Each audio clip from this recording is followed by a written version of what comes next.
Buone notizie per il comune di Cammarata, il gruppo e la Lega e l'assessore Vincenzo Russotto dello stesso comune di Cammarata, il consigliere comunale Giuseppe Bellino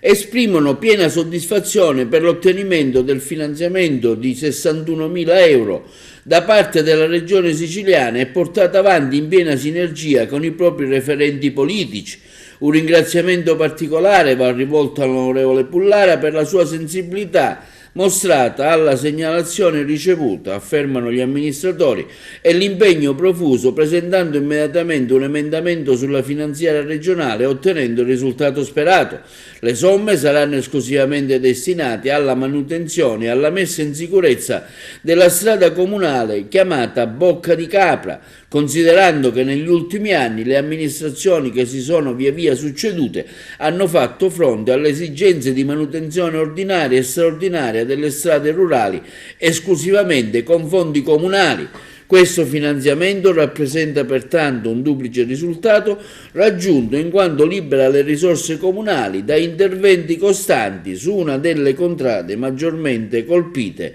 da eventi meteorologici che ne pregiudicano la fruibilità. L'obiettivo quindi è la speranza che nel corso di questa legislatura si possano dare altre risposte similari con interventi che andranno a migliorare sensibilmente la viabilità del comune di Cammarata, in particolare quella rurale.